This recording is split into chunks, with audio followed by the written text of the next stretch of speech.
আচ্ছা, ওকে, আমাদের সেকেন্ড সেশনে আশা করি সবাই চলে আসছে। দু একজন কম দেখতে পাচ্ছি, আশা করি ওরা আসবে। তা আমরা যেটা আলোচনা করতেছিলাম, তো ডেটা কমিউনিকেশনের মধ্যে আমরা যে জিনিসটা একটা গুরুত্বপূর্ণ সেটা হচ্ছে যে ডেটা কমিউনিকেশনের উপাদান। কমিউনিকেশন, তোমরা কি সবাই শুনতে পাচ্ছ? জি স্যার, শুনতে পাচ্ছি। আচ্ছা, ধন্যবাদ। ঠিক আছে।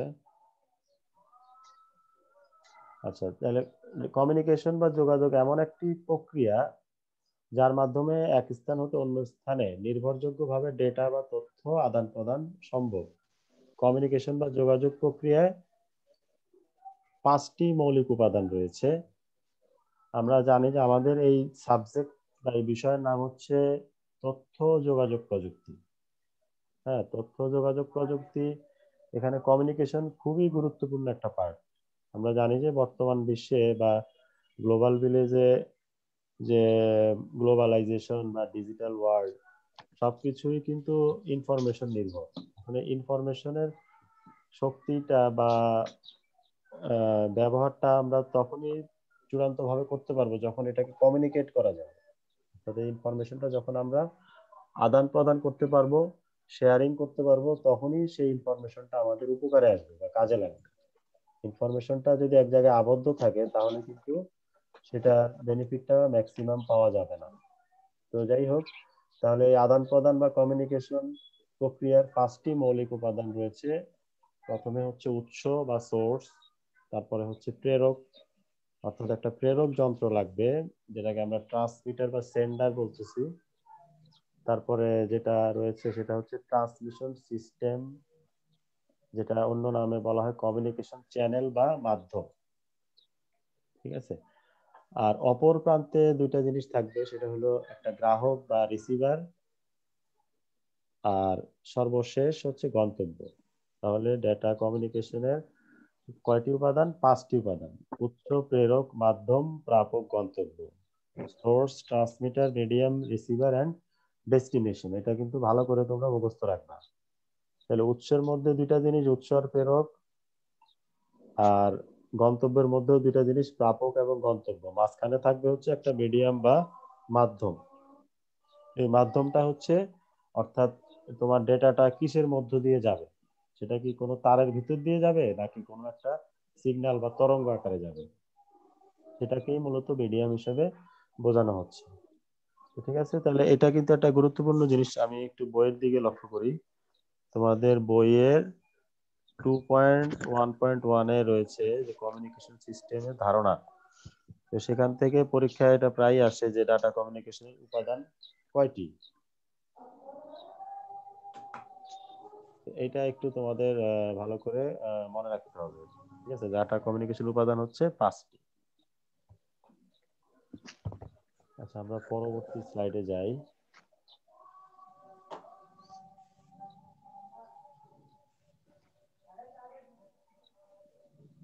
তো এই উপাদানগুলো যদি আমরা একটু ডিটেইলসে পড়ার চেষ্টা করি, যে উৎস বলতে আমরা কি বুঝাচ্ছি, যে ডিভাইস হতে ডেটা প্রেরণ করা হবে তাকে বলা হবে উৎস। সেটা হতে পারে একটা কম্পিউটার, একটা টেলিফোন ইত্যাদি। যেমন আমরা যদি একটা ইমেইলের কথা চিন্তা করি, আমি একটু আগে ইমেইলের উদাহরণটা দিলাম। আমি কাউকে একটা ইমেইল পাঠাবো, তাহলে ইমেইলটা আমার কম্পিউটারে টাইপ করতে হবে প্রথমে। তাহলে আমার নিজের কম্পিউটারটা হচ্ছে একটা সোর্স। আচ্ছা, তারপরে আসবে কি, প্রেরক যন্ত্র। যেমন উৎস কম্পিউটার হতে ডেটা প্রেরক যন্ত্রের সাহায্যে কমিউনিকেশন মাধ্যমে পাঠায়। যেমন আমার ইমেলটা কাউকে প্রেরণ করতে হলে অবশ্যই আমার একটা ইন্টারনেট কানেকশন লাগবে। তাহলে সেই ইন্টারনেট কানেকশনটা থাকার পরেও আরেকটা জিনিস লাগবে, সেটা হচ্ছে একটা মডেম নামক যন্ত্র।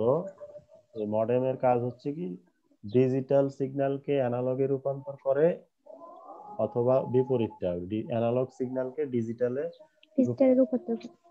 তাহলে মডেমের পূর্ণ রূপটা তোমরা একটু শিখে নিবা, মডুলেশন এন্ড ডিমডুলেশন। মডেমের পূর্ণ রূপ হচ্ছে মডুলেশন এন্ড ডিমডুলেশন, এটাকে সংক্ষেপে বলা হয় মডেম। আচ্ছা, তাহলে প্রেরক যন্ত্র হচ্ছে মূলত একটা মডেম। সেই মডেমের সাহায্যে ডাটাটাকে সেন্ড করা হবে। এখন সেন্ড করলে এটা দুইভাবে যেতে পারে, একটা হচ্ছে তোমার কোন একটা সিগন্যালের মধ্য দিয়ে যেতে পারে অথবা কোন একটা কেবলের মধ্য দিয়ে যেতে পারে। তাহলে এই দুইটা ক্ষেত্রকেই বলা হচ্ছে কমিউনিকেশন চ্যানেল বা মাধ্যম। তাহলে মাধ্যম হিসেবে তার, telephone line, radio wave, microwave, satellite তরঙ্গ ইত্যাদি ব্যবহার করা হয়ে থাকে। আচ্ছা, তাহলে মাধ্যমের সাহায্যে ইমেলটা আমি যদি ধরো আমেরিকায় প্রেরণ করি, তাহলে এই হাজার হাজার কিলোমিটার সেই মাধ্যমের মধ্য দিয়ে নিমিষেই চলে যাবে। তারপরে যার কাছে আমি প্রেরণ করলাম তার কম্পিউটার থাকতে হবে মেলটা দেখার জন্য, এবং তার কম্পিউটারে অবশ্যই একটা ইন্টারনেট সংযোগ থাকতে হবে।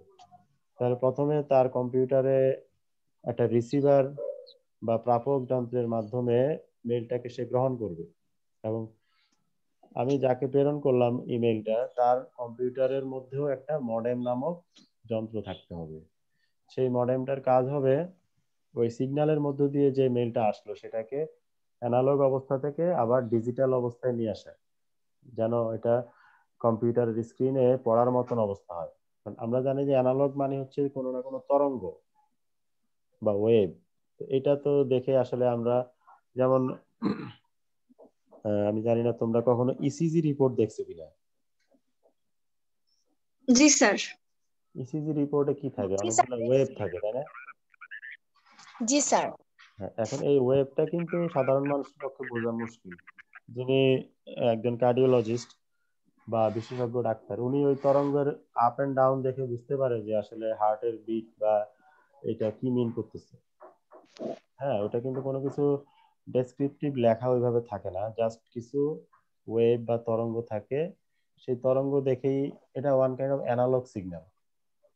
তো এখন আমরা জানি যে আমাদের কম্পিউটারে যা কিছু আমরা দেখি, লেখা, ছবি, ইমেজ, সবকিছুই কিন্তু ডিজিটাল ফরম্যাটে, অর্থাৎ 0-1 কম্বিনেশন। তাহলে আমার এখানে যদি একটা মেইল তরঙ্গ আকারে ভেসে উঠে মনিটরে, তাহলে তো আমি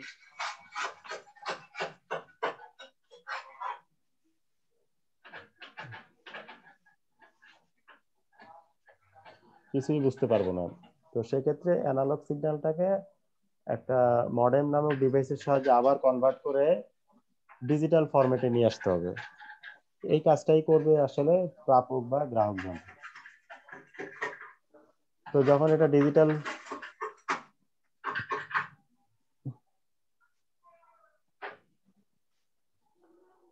ফরম্যাটে যখন এটা কনভার্ট হবে, তখন এটা গন্তব্যে বা সর্বশেষ গন্তব্যে পৌঁছানোর এবং দেখার মতো উপযুক্ত হিসেবে গণ্য হবে। তো সেই সর্বশেষ গন্তব্যটা হচ্ছে ওই কম্পিউটার যেখানে আমি জিনিসটা প্রেরণ করেছি, বা ইভেন এটা একটা সার্ভারও হতে পারে। তাহলে আমরা এখানে দেখলাম যে ডেটা কমিউনিকেশনের একটা সফল ডেটা ট্রান্সফার করতে হলে 5টা উপাদান বা 5টা ধাপের প্রয়োজন। আচ্ছা, তাহলে এখানে একটা গ্রাফিক্যাল ছবিও দেয়া আছে। উৎস বলতে একটা কম্পিউটার বোঝানো হচ্ছে, প্রেরক বলতে একটা মডেমকে দেখানো হচ্ছে। তারপরে এটা যদি টেলিফোন নেটওয়ার্ক হয় তাহলে টেলিফোনের এখানে অনেকগুলো খুঁটি দেখা যাচ্ছে, অর্থাৎ প্রত্যেকটা খুঁটিতে তার লাগানো আছে, অর্থাৎ তারের মধ্য দিয়েই আমাদের তথ্যটা প্রবাহিত হবে।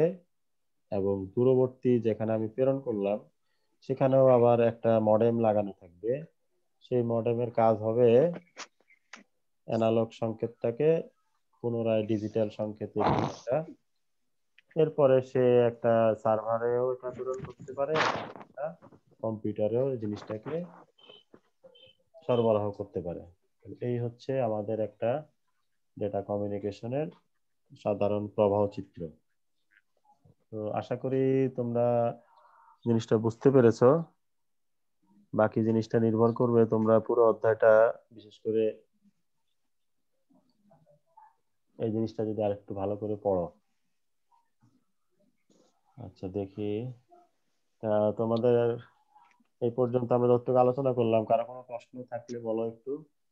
একটু তোমাদের সাথে কথা বলি, তোমরা একটু আনমিউট করো সবাই। ফাইজা ফাইজা আফসুন, শুনতে পাচ্ছ নাকি? আফসান আফসান আফসান, জি স্যার। হ্যাঁ হ্যাঁ, AFSUN। কি অবস্থা তোমার? জি স্যার, ভালো আছি। আচ্ছা, এতক্ষণ যে কথা বললাম শুনতে পারছো কিনা বলো সেটা। জি স্যার, শুনতে পারছি। আচ্ছা, কি আলোচনা করছি বলো তো? কমিউনিকেশন সিস্টেম নিয়ে। হ্যাঁ, কমিউনিকেশন সিস্টেমস এর কি, কোন আইটেমটা? Data data sir, data. Data communication systems এর উপাদান উপাদান নিয়ে কথা বলছি এতক্ষণ। ঠিক আছে।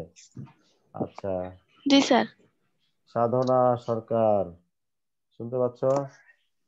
জি স্যার, শুনতে পাচ্ছি। সত্যি বলো, উপাদান কয়টা ডেটা কমিউনিকেশনের? স্যার উপাদান হচ্ছে 5টা। এটা হচ্ছে computer, modem, telephone, modem, computer. পাঁচটা তোমরা এবার বলবা না, তোমরা বলবা যে উৎস, প্রেরক, মাধ্যম, প্রাপক এবং গন্তব্য। গন্তব্য। রাইট। শিমু, নুসরাত জাহান শিমু, শুনতে পাচ্ছ? জি স্যার। আচ্ছা, মোটামুটি বোঝা গেছে কমিউনিকেশন সিস্টেমসে কয়টা ধাপ বা কয়টা জি উপাদান স্যার। আছে? জি স্যার, ওটা বুঝছি। 5টা উপাদান আছে। শিমু বলো তো, কমিউনিকেশন বলতে তাহলে কি বুঝাচ্ছি আমরা? আচ্ছা স্যার, একটা প্রশ্ন ছিল। প্রশ্ন করবো, আচ্ছা করো। এই যে ডাটা ট্রান্সমিশনের যে 5টা উপাদান, না ওটা কি computer, modem, telephone, modem, computer, ওটা না দিয়ে ওটা দিলেও হবে? না না না, computer, modem, telephone, modem, computer এইভাবে বলবা না। তাহলে এটা, উৎস, প্রেরক, হ্যাঁ, মাধ্যম, উৎস, প্রাপক, প্রেরক, গন্তব্যটা মাধ্যম, বলবো। প্রাপক, গন্তব্য। উদাহরণ হিসেবে বলতে পারো যে উৎস হতে পারে একটা কম্পিউটার, প্রেরক হতে পারে একটা মডেম। ঠিক আছে, কিন্তু ওকে স্যার। উদাহরণ, ওটা হবে উদাহরণ। হ্যাঁ শিমু, তুমি একটু বলো তো, এই কমিউনিকেশন বলতে আমরা কি বুঝি? Data communication. ডেটা আদান প্রদান, এক জায়গা থেকে অন্য জায়গায় প্রেরণ করা।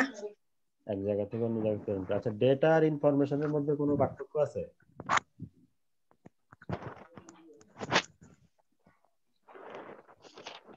ডেটা কি আর ইনফরমেশন কি?